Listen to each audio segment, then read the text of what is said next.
Hello. Good afternoon. Yeah, hi. It's, Welcome to Counting Cryptids. A little earlier than we're used to recording. But not for you. I'm Jacob. That's Connor. And you're at the same place you were 2 weeks ago on Thursday. Now you're here. All right. Welcome. So episode 14, season 2. yes. Before we get into this one, I guess we're talking about like Nordic aliens, Pleiadians, Pleiadians. Jesus Christ, that one's going to be hard to say. Pleiadians. Okay. Before we get into this, we just posted a poll over on Instagram. We did. What is le poll? The poll. Do you think extraterrestrials could look like humans? Okay. As in, would they take the same... General. Yeah, like, humans. Well, I mean, we're not like just like humanoid in general. Like it is like the same appearance as a human. So we'll check back in on that at the end of the episode and see what everybody has to say. Also, one last thing. We set up a TeePublic page. Yeah. A lot of people have been asking for t-shirts and merch and stuff. So link to that will be in the description. If you want to just click that, head over. If you want to buy something, go ahead, do that. Appreciate you. A lot of people already have. So thanks to you. Also, I just got in a boatload of stuff, some art from Brandy. Oh yeah, at Red Fox Ginger Studio. Yeah, we'll link that one in the description as well. And I'll post pictures as soon as I get them framed. But there's like 10 pieces, and yeah, I'm not very good at framing things. Just probably go to the store and slap them in some glass. Is that how you do that? Yeah, you can just buy frames. Wow. Yeah, then you would like place the photo into the frame. Can we make a YouTube video of how to frame? A tutorial video of how to put something in a frame and just make it the most basic framing ever. It's not even like barely aligned. Yeah, you just like put it in the frame and then like hang it on the wall. A pre-existing nail. Yeah, exactly. God forbid you get out a hammer, you're going to hurt yourself. Yep. All right, let's get on with it. Again, another extraterrestrial. Yes, you're sensing a theme. Oh my goodness. We've made it to 3. Okay, so the Nordic name stems from just the resemblance to Scandinavians in general. I guess they just look like really, really ridiculously good-looking people. Everybody knows that. The Pleiadians stems from the Pleiades star cluster, which is, I guess, where they are from. Also, shout out to the Subaru owners out there. I don't get that. I saw that in your notes, and it's over my head. The logo is the star cluster. Oh. Conspiracies arise. My God, what do the Japanese know? Pleiadians, they do sometimes look Asian. That is a feature that will come up momentarily, I believe. So typically kind-hearted, spiritually advanced creatures who, quote, exist on a higher metaphysical dimension than ours. Generally, their purpose or mission on Earth is of goodwill. They're not like ill-intention. They appear to be trying to help in most instances. That's good. Yeah, always like a helping hand. Bunch of G's out there in space. Got her back. So again, obviously humanoid, I guess just better looking versions of us, but whoever wrote that definitely hasn't seen Connor or myself. Very, very white skin and hair, like albino appearance. Pretty close. Pretty fucking close. I saw... Wait, albino? close what? I'm pretty close to albino. Oh, no, I was just saying that we were very good looking and better looking than everybody else. Was the implication that went way over your head. Yes, albino. Again, I am also very white. I also saw many reports that they have a, quote, Asian appearance. Right, yeah, weird. Usually in very good shape, and the females are known to be extra thick with 2 C's. Extra thick. It said some shit about that in there, too. I was like, what? Okay. God damn it. I mean, I didn't say it that way. I did it that way. Oh, no, autocorrect had fucking CK. Embarrassing. Generally straight, again, white hair, and typically no beard or facial hair whatsoever. I feel like I've seen a Pleiadian with like a white beard. I think an elder. Was it Santa? could have been Santa. Fuck. Who's to say he's not? He seems like a nice guy. To revisit this theory in 4 months. Okay. So this one is also here. I am very unsure how this information was acquired. I did not see any autopsy information or anything like that, but we got some details here. There's some very specific details coming up here. That I'm in regards to its digestive system, so they eat the same way that we do with our mouths, and then the food is broken down in their version of the stomach, which is similar but somehow different. It's then, quote, transported through millions of capillaries to the skin, since Pleiadians accomplish excretion through their pores. Poop sweat. 1, how do you know this? Poop sweat, Connor. 2, that's disgusting.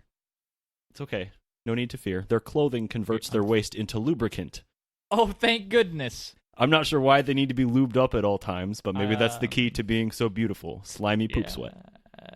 I'll pass. I guess they do have intestines, but they are vestigial, and I guess 6 to 8 feet shorter than in humans, and they refuse to eat meat.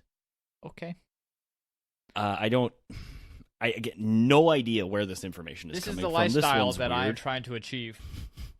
Their skeletons are comprised of more cartilage than bone, making them less likely to break, but providing less protection to vital organs. Their frontal lobes in their brain are enlarged to give them a, quote, better sense of intuition, while the rear lobes are more developed as well for multidimensional visualizations. Their rear lobes. I don't even think that's an actual terminology for brain stuff. I'm not really 100% certain, but maybe it is. I don't know. I'm not a scientist. Again, I am reading things and reporting them to you. So I don't know if you want to do this part. They is some sort of relation to humanity from these. Okay. I guess we have to talk about the Lyrians for that, I think is how you say that. Lyrans? Lyrans? Sure, go with that. The Lyrans? The Lyrans, straight from the soulmatrix.com. Yeet. God, that sounds so 70s. I want a disco. Soul Matrix. Get some funky music here. So, quote, the Lyrans are primarily a feline humanoid race. They have a very long history with the Earth. Other species exist in Lyra and have made contact with humanity. This feline Lyran race helped with the seeding of various species, and most importantly, from our point of view, contributed to the seeding of the human race. Lyrans also seeded the Pleiades, Vega, Orion, and Sirius. Some of these Lyran colonists made contact here during the Lemurian and Atlantean periods, which I actually didn't do a lot of research on, but I did do a little bit of research on Atlantis and Lemuria. Just a little bit. I got the Wikipedia description. Yeah. So we could have an idea of that. Do you want to do that now? Okay, go for it. Okay, while we're talking about it. So most people know what Atlantis is. According to Plato, Atlantis lay beyond the Pillars of Hercules, generally assumed to be the Rock of Gibraltar and Jebel Musa, which would presumably place the island in the Atlantic Ocean. Plato claimed that Atlantis was an important naval power around 9,000 years before his time, and that it had attempted to invade the eastern Mediterranean, including Greece and Egypt. Sadly, the island suffered some sort of catastrophe and was swallowed by the sea in a single day. Present-day historians universally regard Plato's claims about Atlantis as literary fiction. Over the years, Atlantis went from a cautionary tale about hubris to a legendary land of ancient high technology and whizzy powers, and ultimately a beloved meme of spirituality, theosophy, and eventually the New Age movement. Straight from the wiki. It's gonna be some more New Agey shit in a little bit, too. Yeah, some more. It's very New Agey. And Lemuria, similar lost city, continent. Oh, really? Lemuria is non-existent, according to Wikipedia. Lost continent in the Indian Ocean, originated as a 19th century scientific hypothesis trying to explain the distribution of some animals, or some mammals, I guess. But purveyors of Wu later appropriated the notion. Apparently each major ocean needs a sunken continent. Plate tectonics and continental drift made the original scientific hypothesis obsolete as an occult meme. However, Lemuria will likely continue to exist until Homo sapiens become extinct, though it lags in popularity behind Atlantis. Again, from the wiki. I guess I am less familiar with Lemuria. Same. Both are super cool ideas. I always like the Atlantis story. The lost city. Yeah. Ancient cities in general. Some cool shit. Some Graham Hancock type shit. Big fan. Back to the soulmatrix.com. Yes. One of the great strengths of Lyran civilization was its pioneering spirit. In Captain Kirk fashion, to boldly go where no one has gone before. Because of this, they have encountered many challenges in their journeys around the galaxy and have known many wars. Whereas the Lyrans were pioneers of time and space, their colony on Vega, increasingly over time, were more concerned with exploring the inner planes of reality. The vegans? It's probably vegans, but it's spelled the same as vegans, right? I would say vegans, but I'm just going to say vegans because it's funnier. They don't eat meat. Okay. I'm so new agey. The vegans have visited the Earth many times in our history and gifted to humanity much of our Earth-based spirituality. Vegans? No, I'm going back to vegans. I don't like it when it's vegans. I like it when it's vegans. After a long and challenging cycle of evolution, many Lyrans have moved beyond polarity into a more unified consciousness. They have resolved the dilemma of duality consciousness and realized that the inner and outer are but mere reflections of one reality. They have learned to appreciate and honor both. There is a lot of shit on this that's where did I put it? Like talking about like 6th dimension and 9th dimension shit, and if I'm being honest, I check out when I see that shit. Like it's very confusing to me, to the point where like I literally just like done. Just fucking shut off. I'm out. Just done.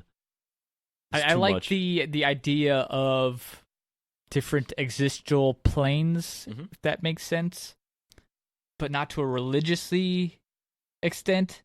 But it's also like they could coincide. It's just it's interesting. Yeah. I wish I understood more of it, and I mean, there's only so much I could understand. I'm sure most people in the world, I don't think anybody in the world knows exactly what's going on. Obviously. All right, fuck it. I'm gonna talk about Ashtar Sharan. Okay, I've got a few things about him as well. Okay, so from Hellistar.com, Ashtar Sharan is an alien who has been in telepathic contact with many people since the early 1950s to predict a serious event related to atomic testing. The danger would be the bomb development around the hydrogen that is called by Ashtar the life-giving element. Because the large number of people who say they have been in contact with him since the 50s and the New Age nature beliefs that surround it, there are a lot of contradictory information about Ashtar. Some common elements can, however, be identified. Ashtar, now generally referred to as Ashtar Sharan, is a commander in an extraterrestrial organization that aims to warn humanity of future disaster that it will cause since the 1950s. It seems commonly accepted that if Ashtar has a physical appearance, he looks like a human being, and more particularly a Nordic type extraterrestrial. Tall, blue eyes, blonde hair. According to UFO fandom, Ashtar as a single entity was first revealed by George Van Tassel through channeling on the 18th of July, 1952.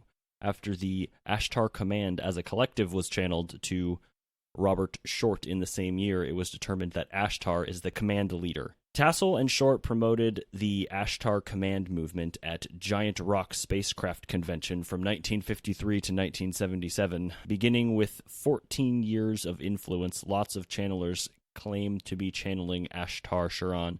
Ashtar is often described as a Nordic. Already talked about that. Ashtar's message is always apocalyptic, a large disaster about to happen. The role of the people contacted are to warn the world. Only the most enlightened will survive and enter the age of Aquarius. Oh.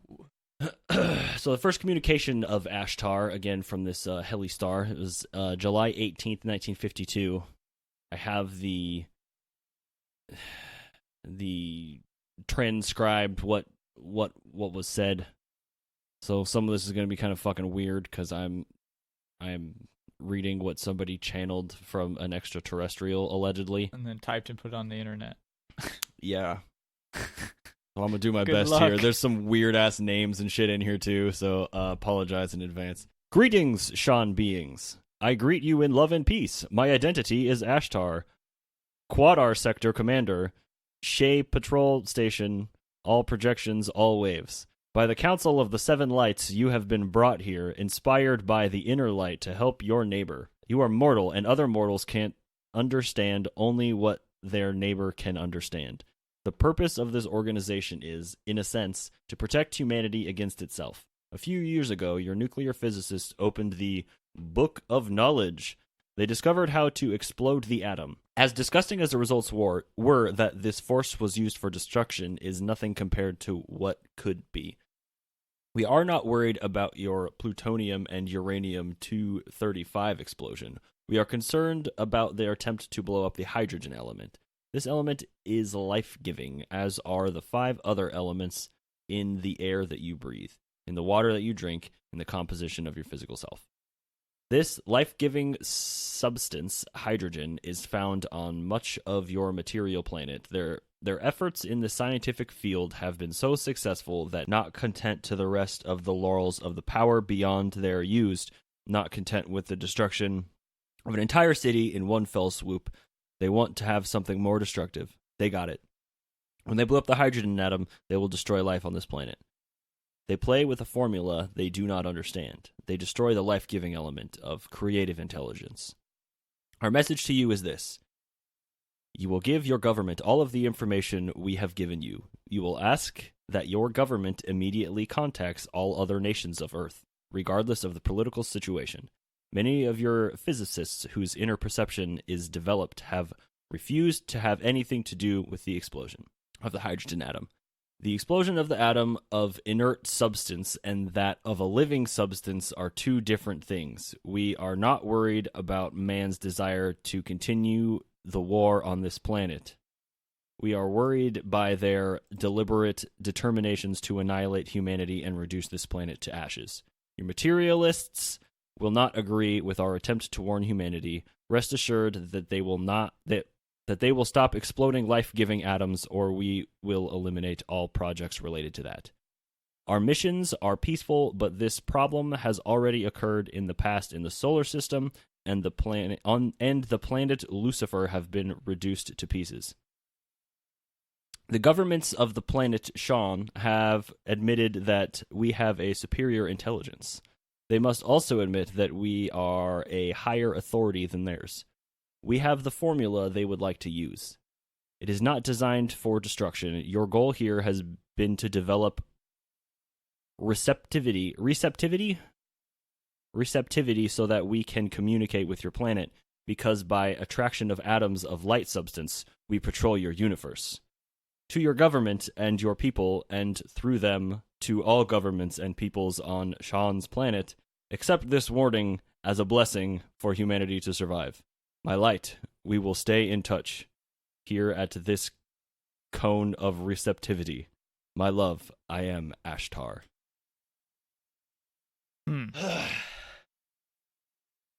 I like the ideas. Ultimately, yes, like not bad. Well, the weird part about it is like you can keep doing war, you can keep blowing shit up, just don't do this one.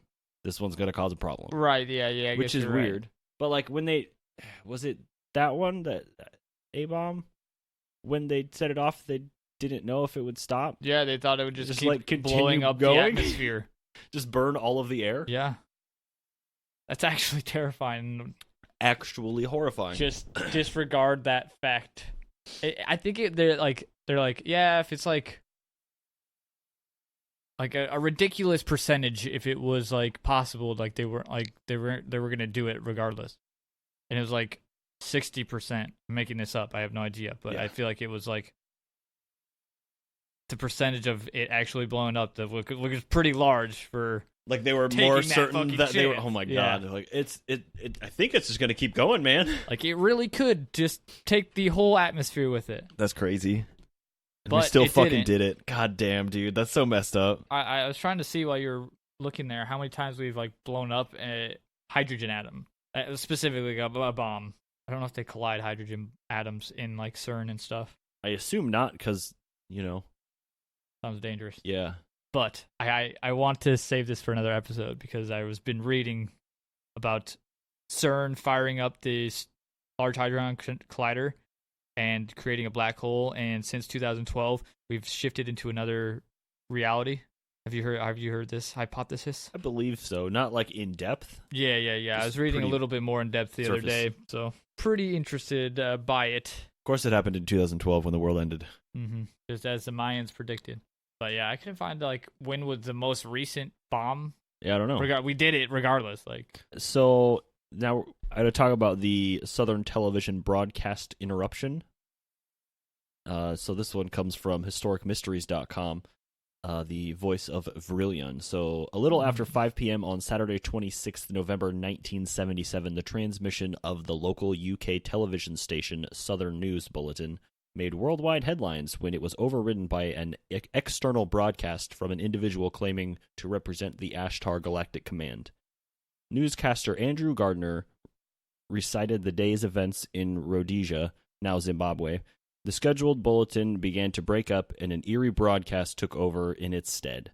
The Independent Broadcasting Authority, engineers based in Croydon, Surrey, had no idea that their regularly scheduled news bulletin had been hacked by an outside source. This rogue signal was also oblivious to the main transmitter located in Southampton. The only people who were aware of something bizarre taking place were the viewers themselves. Some panicked while others were unmoved. The video feed remained intact, but the audio was suppressed by a spokesman identifying himself as Vrillion. His 6-minute message went as follows. Do you want to read it? I could read it, yeah. I was just watching the video. So it looks like it distorts the image a bit. It could just be the YouTube video doing that. I believe it actually did kind of skew the picture a little bit, and then it was, but the picture did remain there. I'm uncertain if to what that extent is actually what it showed. Obviously, there wasn't text on exactly. So can't take this for word. But the text says. But yes, the text says, "This is the voice of Vrillion, a representative of the Ashtar Galactic Command, speaking to you. For many years you have seen us as lights in the skies. We speak to you now in peace and wisdom, as we have done to your brothers and sisters all over this, your planet Earth. We come to warn you of the destiny of your race and your world so that you may communicate to your fellow beings that the course you must take to avoid the disaster which threatens your world and the beings on our worlds around you. This is in order that you may share in the great awakening as the planet passes into the new age of Aquarius. The new age can be a time of great peace and evolution for your race, but only if your rulers are made aware of the evil forces that can overshadow their judgments. Be still now and listen, for your chance may not come again. All your weapons of evil must be removed. This time for conflict is now past, and the race of which you are a part may proceed to the higher stages of its evolution if you show yourselves worthy to do this. You have but a short time to learn to live together in peace and goodwill. Small groups all over the planet are learning this and exist to pass on the light of the dawning new age to you all. You are free to accept or reject their teachings, but only those who learn to live in peace will pass to the higher realms of spiritual evolution.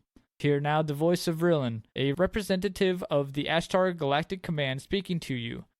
Be aware that there are many false prophets and guides operating in your world.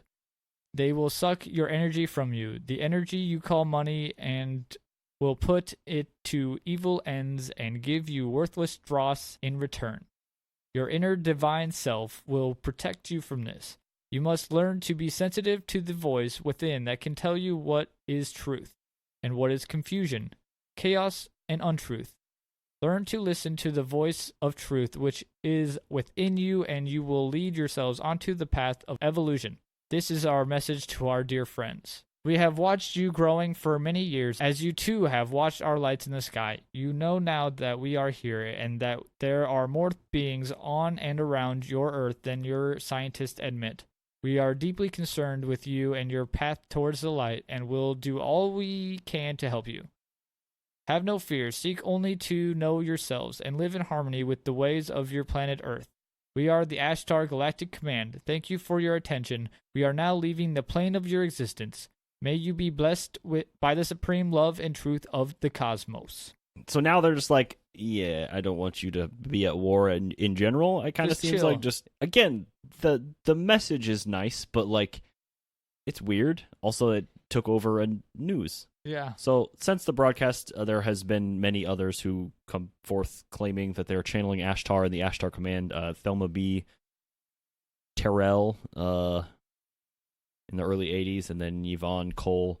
But I guess, real quick, that the way that the station was broadcasting left it susceptible to being like hacked. Oh. At the time, the transmitter rebroadcast an off-air signal received from another transmitter, the Independent Broadcast Authority, rather than being directly via landline. This left it quite vulnerable to intrusion, using only a, quote, low-powered transmission very close to the rebroadcast receiver could overwhelm its reception of the intended signal, resulting in the unauthorized transmission being amplified and rebroadcast across far wider area. The IBA claimed that in order to do this, a considerable amount of technical know-how. The individual responsible for this was never discovered. Seems pretty easy, honestly, if you know what you're doing. I don't know a whole lot about that, but I feel like it seems you could weird that you would know what you were doing. I don't know. I mean, I feel 1977, like ham radio enthusiasts could probably fucking figure that kind of shit out. Like, you're suppose. just putting audio over the same wavelength as you are the video. You just need to... You just have to be closer to the receiver and broadcasting on the same channel. Yeah. It's like Wi-Fi. Like, I suppose, if you run all your Wi-Fi on the same thing, you're going to get crappy stuff. But, like, that's why the visual didn't come in full effect. So this whole Ashtar bit, like, there's a whole lot more that goes on with this. I'm not really going to, like, this is going to be a fucking 18-hour episode if I'm really digging into that. We need to, you know what I mean? Multi-part. So I don't think we're going to get too much more into that. Can I talk about a couple of other if you have... I've got a couple of other Pleiadians here, just to jot down a couple. So Elena, who is a female Pleiadian astronaut.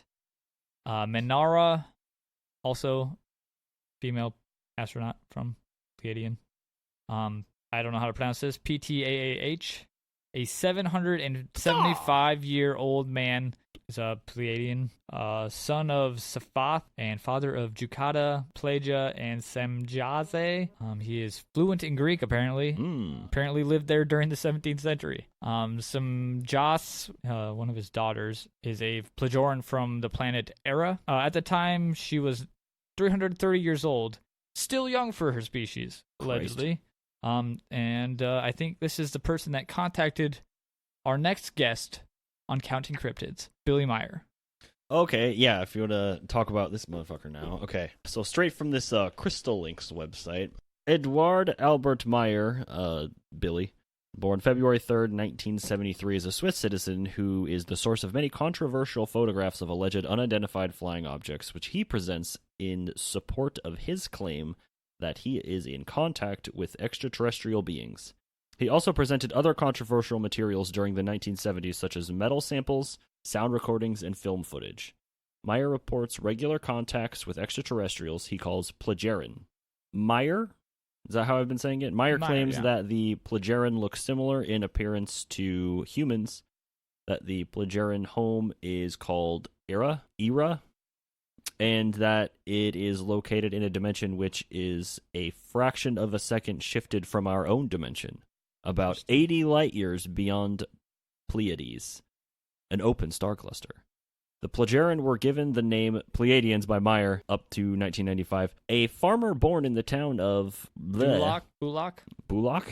Like in Shrek? Bulak. Yeah. In the town of Bulak in the Swiss lowlands, Myers claimed his first extraterrestrial contact occurred in 1942 at the age of 5 with an elderly extraterrestrial human man named Svath.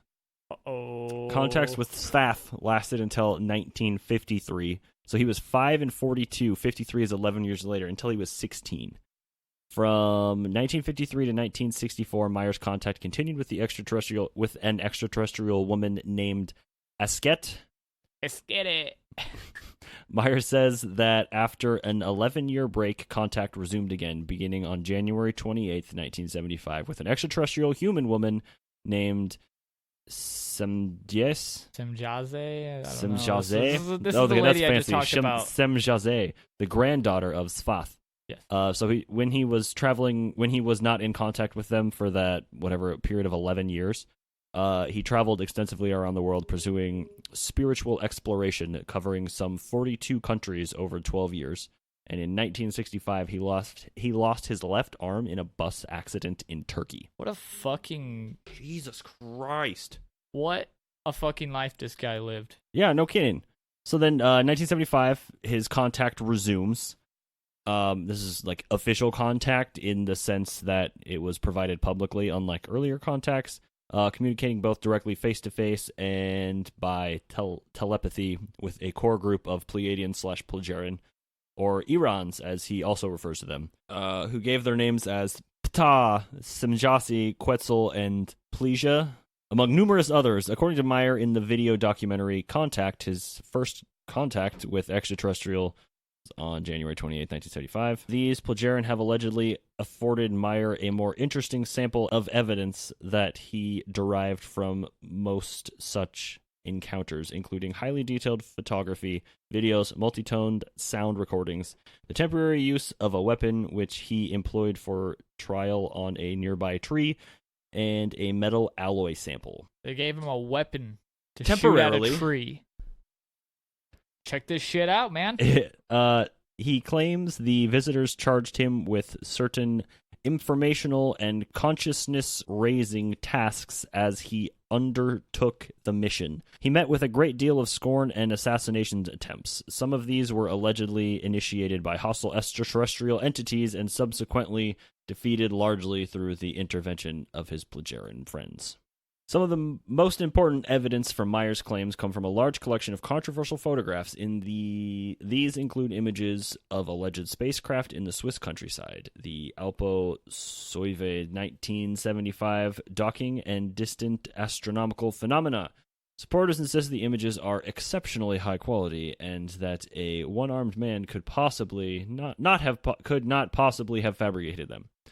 Some critics have provided examples of similar faked photos and have pointed out that some of his photos are taken from science fiction books, paintings, and television programs. Meyer claims that these photos were altered by intelligence agencies and slipped into his collection in order to discredit his UFO testimony.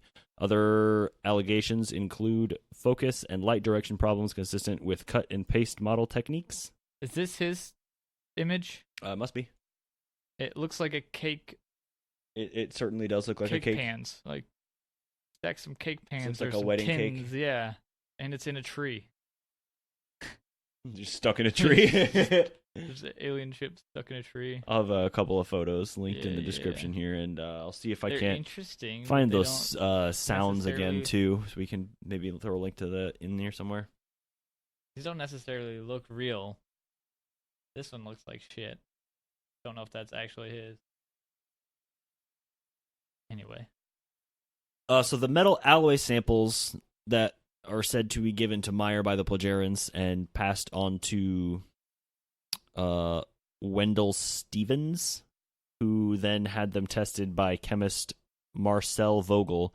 Vogel said that, in his view, the samples could not have been made by means of contemporary earthly metallurgy, as they were apparently produced via cold fusion. Vogel also stated that the metal vanished from the IBM laboratory not long after his work was completed, which prevented other scientists from performing their own analyses on it. It was very convenient that you have all of these miraculous findings and then it just disappears. But at the same time, I suppose if you did find something fucking crazy and you're like, holy shit, this is crazy, and then, I don't know, it could go missing, right? No. Why not? If you're like, holy shit, like, this is something big, like, you're going to keep it. Yeah, I'm not saying that. Maybe like if somebody else stole it, not like him. Like somebody's like, cool, I want this. Could jack it for whatever reason. Hell, people just steal just so that they can have something that you don't or that you want. Or if they're a cover-up sort of thing. Fucking assholes, yeah. So as recounted in the unabridged version of Message from the Pleiadians Volume 2, Myers was taken back in time by the extraterrestrial Asket, where he met personally with Jemanuel, alleged to be the real Jesus, and who told Meyer that his evolution was higher than that of himself, saying, "Truly your evolution has proceeded for 2,000 years further, which is a fact I have not considered." The contact with Jemanuel lasted for 4 days, after which Meyer was returned to the present time. At one time, Meyer suggested November 2006 as the most likely start of World War III, then revised the date to November of 2008, a period that has now passed. In any case, Meyer states that in an approaching year, 4 world leaders will die within 7 days of one another, giving a clear sign that within a mere 2 years of these events, the long-feared world war will indeed erupt. When is that going to blow up? 2006, 2008, 2010, 2011, and then it will be 2 years after 4 world leaders die within 7 days of one another, is what we have now. Maybe in the other universe, but I guess I don't know. 2012, these are all before 2012. Our minds were erased in 2012 and we were giving... Oh my god. Yeah, false information.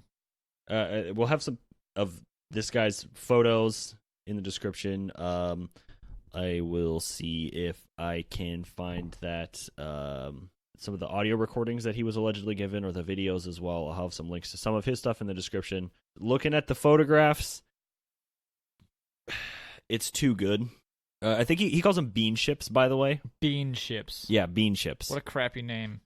There's like different versions based on like how many, you know what I mean? Just like different variations. I'll post this little diagram that he's got on here too. Are you looking at that? On that crystallinks.com/Billy_Meyer. Oh, those are his different kinds of cake saucers? Yeah.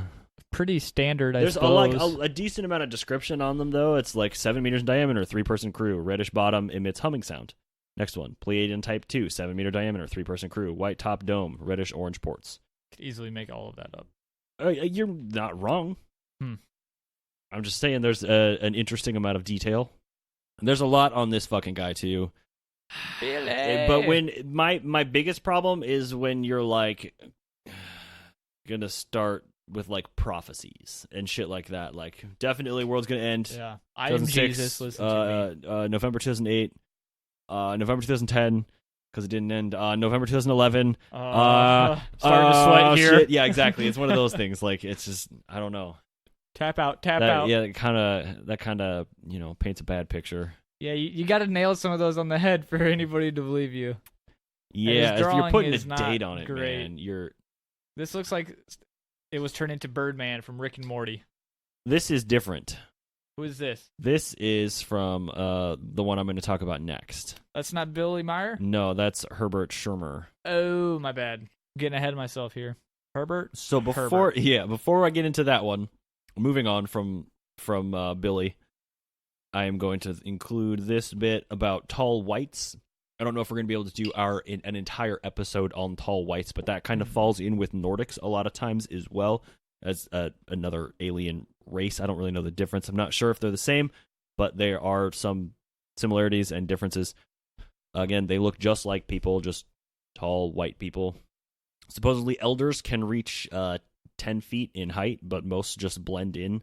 Said to love Earth culture, and apparently Las Vegas is their shit. These are the aliens at Area 51, dude. Yeah, right. Just fucking. But again, like it's just they just look like people, and most of it, they're just like everywhere, just like walking around, like wherever you go, they're just there. Yeah, if aliens look this human, then I don't know how you'd be able to tell if they came here or not. If they, just like really good-looking people. But then at that point too, it's just like, do they know that they're aliens, or have they just assimilated and now they're just like Stockholm syndrome? Like, I'm a real boy. I'm a real Pleiadian. But they like have cartilage bones, and they have shit sweat. I don't know. I mean, shit, I don't know. What's lube. it? Couldn't you just like, if you know when you're gonna have to shit sweat, just like don't go out? Go to the bathroom to shit sweat. Come on. Not gross. In the living room. So I'm just gonna move on now. We're done talking about shit sweat.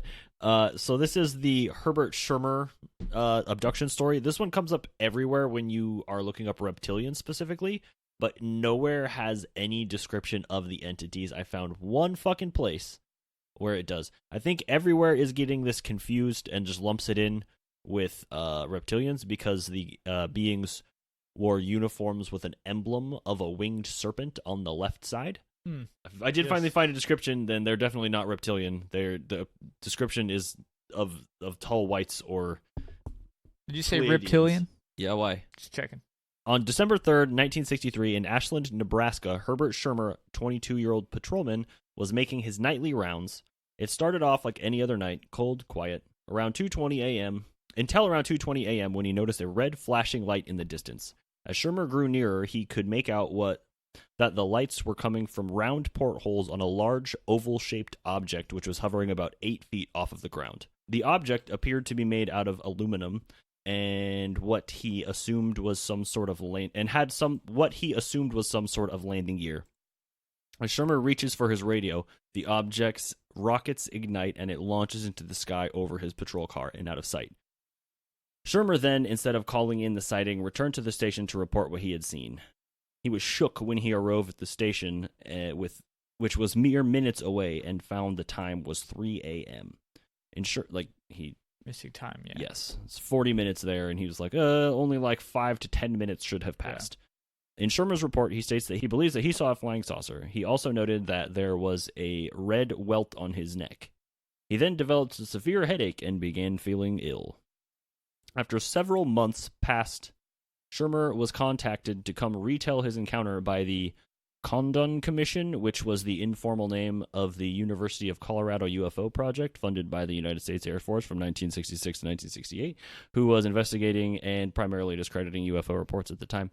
On February 13th, 1968, after several rounds of questioning, Schirmer was asked to undergo hypnosis, and this next bit is straight off of UFOcasebook.com. Quote, under hypnosis, Schirmer recalled that after he stopped his car near the object, the engine died and the radio went silent.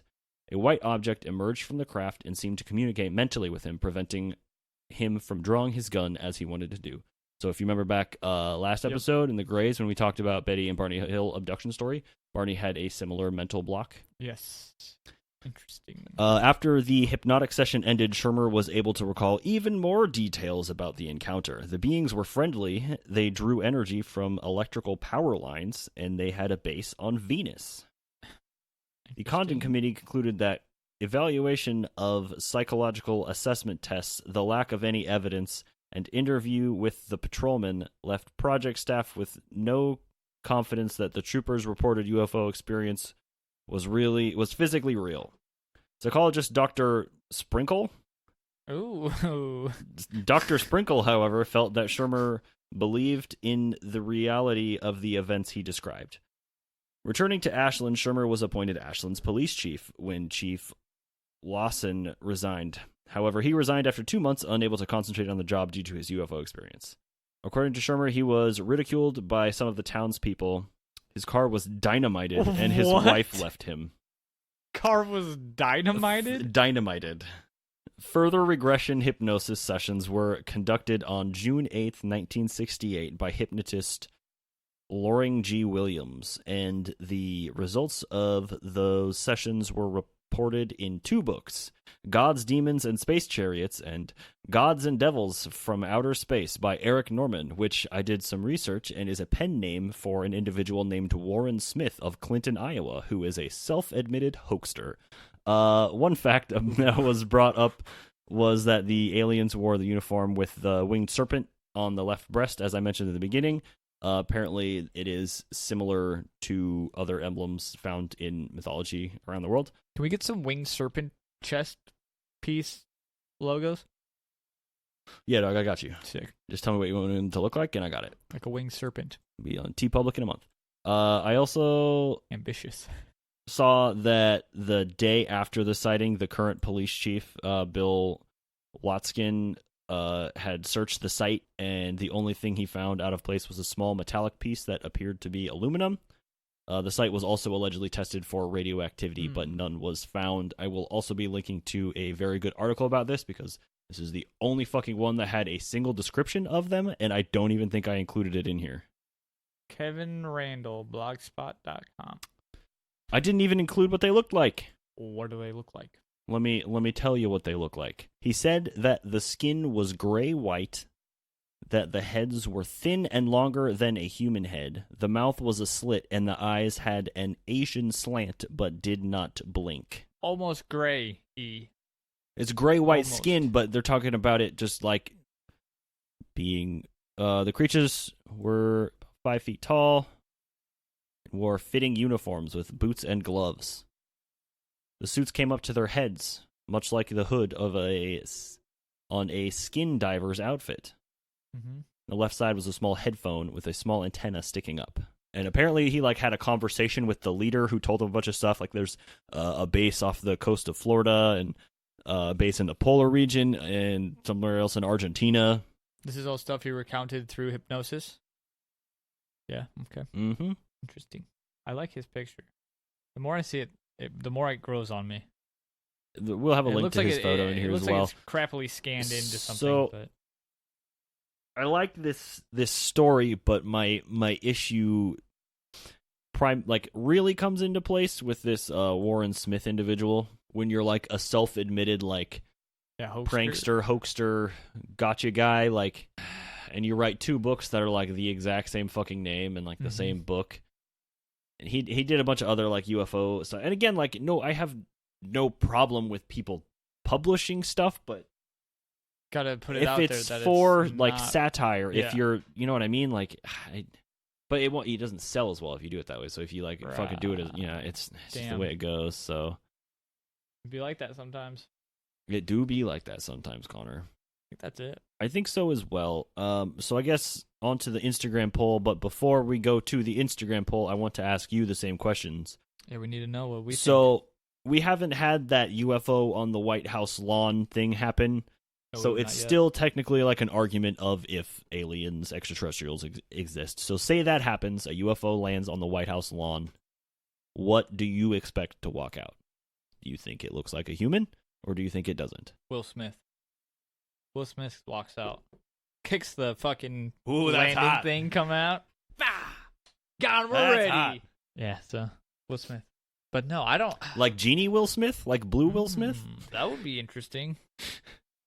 I would probably shoot myself. No, really though. Do you think? Yes, you think it looks like a human? No, I know that there's a lot in the scientific community that think that for life to develop into an intellectual being per se, there needs to be X, Y, and Z, oxygen, water, that's not for life Goldilocks to evolve zone. the way that we know it.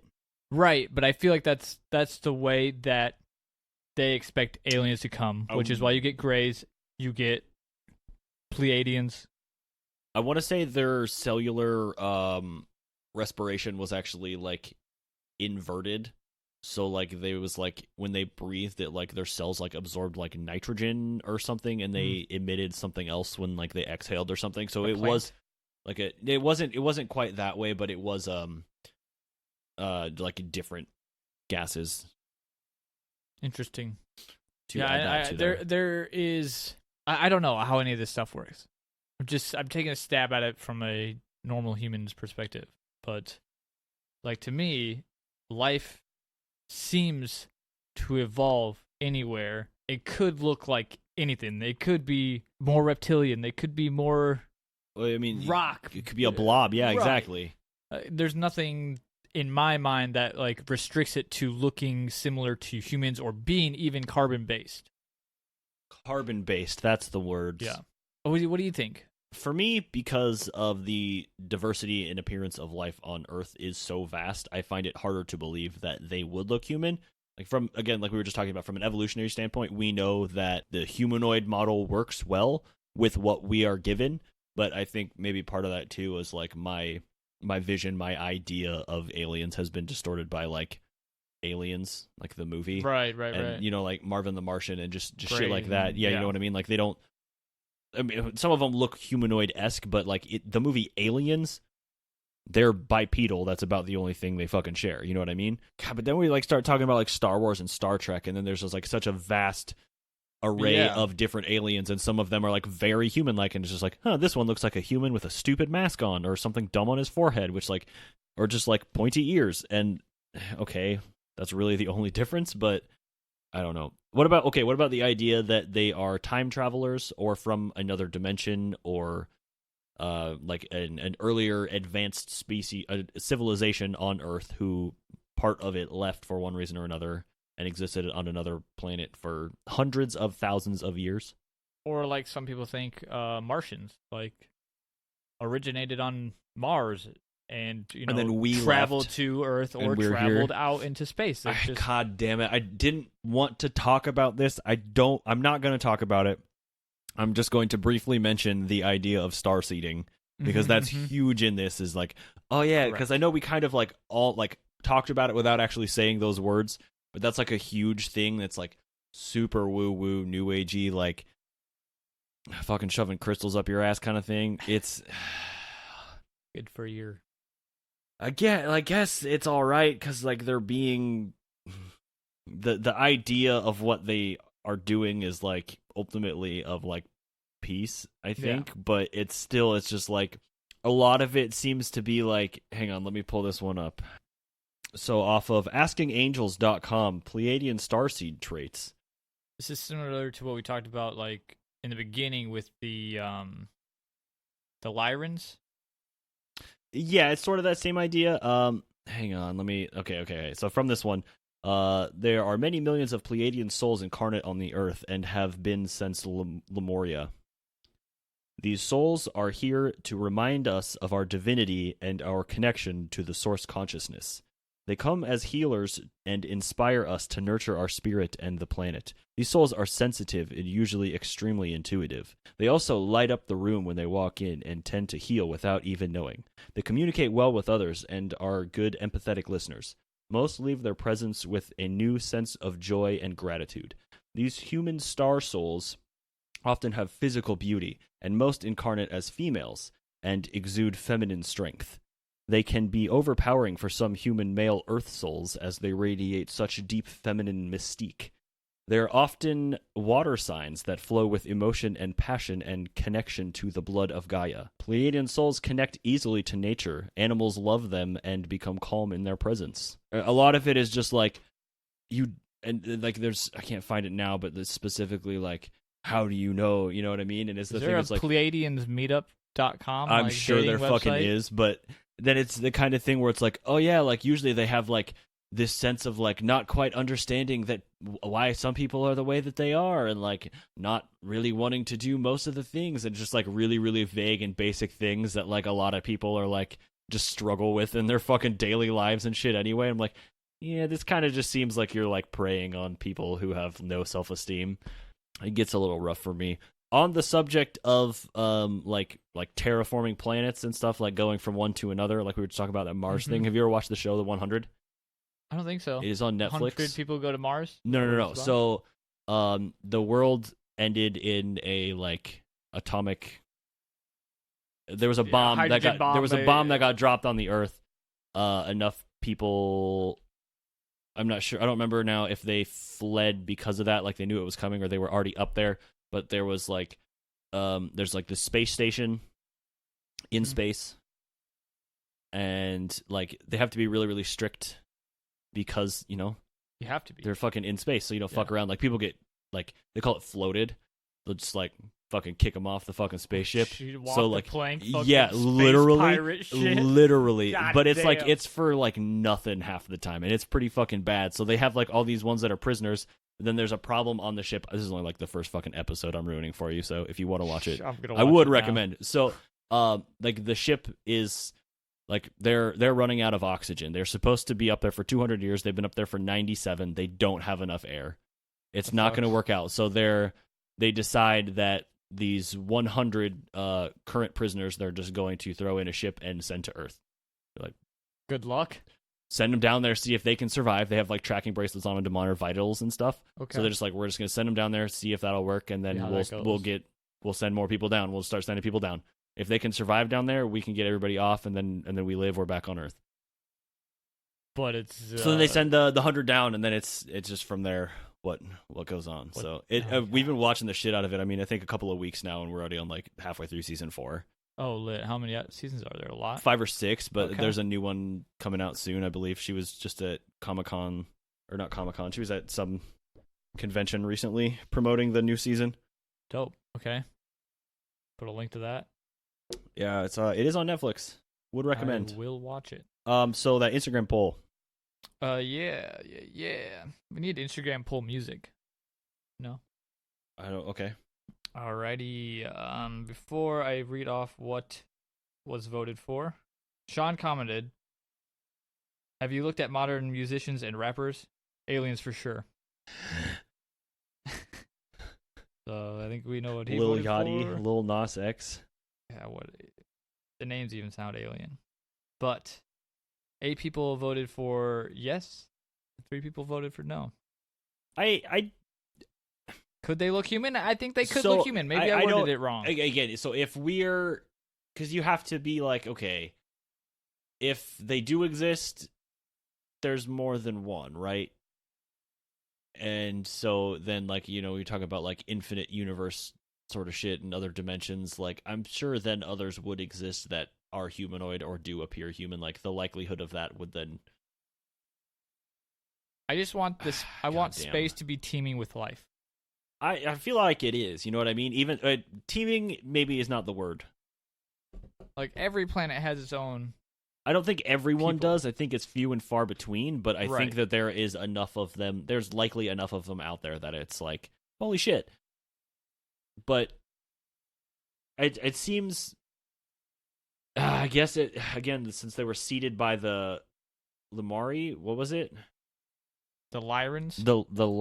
Was it Lyrans? This one says Lyrans. They were seeded by the same thing, so like I guess they kind of came from the same place, so it kind of makes sense that they look similar. That one explains that away pretty easily, so I guess I can't argue with that. But it does seem like, what are the odds that like the next habitable planet, the people look exactly like us, Right. but they're like 2 feet taller and they poop sweat. Sorry, they sweat poop. Got that shit sweat. Gives Highly unlikely. Swamp ass a whole new meaning. My body swoop. I just got a body. What, a swamp suit? A swamp suit? No, because your clothes turn it into lube. Remember? Right, but you have to have like a sealed thing, or you're just oozing lube. Just puddles everywhere you go. Yeah. That way, if anybody chases you, they slip and fall. Ooh, oil slick. Nice. Oil slick. Oh shit. All right, so most people said yes on Instagram. Yeah. Everybody's thinking yes. I don't disagree with the idea that it could be that way. That's fine. I feel like I worded it incorrectly. I feel like the way that it was worded, it made it point like, yeah, there could be. Yeah, they could, sure. But I think we were trying more for like, It's is whatever. that the majority? I mean, it's a topical poll. Yeah. What more can you ask? I agree with the other 8. 1v1s. Let's not get this cut out this time. Okay, yeah. So last episode Was Grays. And we've got Nordics, Pleiadians, Plejorans. Yeah, the Plejarians. The The Plejays. Who wins? They're very similar. And they seem to almost cross. Yeah. So also, I want to say the Pleiadians are a relatively young like race, as far as like how long the planet has been around. They seem infinitely wise. They seem wise, like they have transcended the. Oh, this is tough because they have transcended this violence. Mm-hmm. So they lose. Well, do they, or are they just like other dimensionally, like they can do that kind of shit where they're just like can't be harmed sort of thing? I don't know. I feel like the Greys could have some sort of interdimensional ray gun and just fucking send it. I'm going Greys. Yeah. The Greys do seem superior, but I don't know because they're almost very similar. Because I feel like the Greys also had like this fourth or fifth dimension of beingness. That like yeah. Dimensionality? There's some word there that I cannot fucking find. Dimensionality, is that it? Encyclopedia. Right. I'm not an encyclopedia. Encyclopedia. What do you think? I think I'm gonna go with Pleiadians. Fuck it. All right. Gotta We disagree. need a tiebreaker then. Head over to social media. Let us know what you think. Facebook.com/Counting Cryptids, Instagram.com/Counting Cryptids, Twitter.com/Count Cryptid. Or find everything you ever need to know about Counting Cryptids at countingcryptids.com. Yeah, literally. Twitch.tv/Counting Cryptids. To do all the things. Yeah. There's a lot of things out there. Discord, you go follow. So we had asked this same poll question last week of the Greys and the Area 51 episode from before that. I don't remember. How did you post the poll on that? Was it Bob Lazar again? Okay. So who did everybody think would win between the Greys and Bob Lazar? I'll tell you right after this intermission.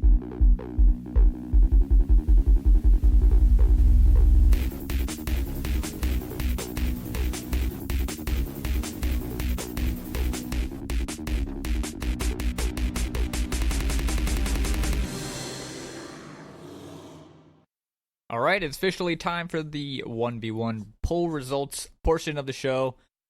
On Facebook, 59% voted for Bob Lazar, leaving 41% voting for the Greys.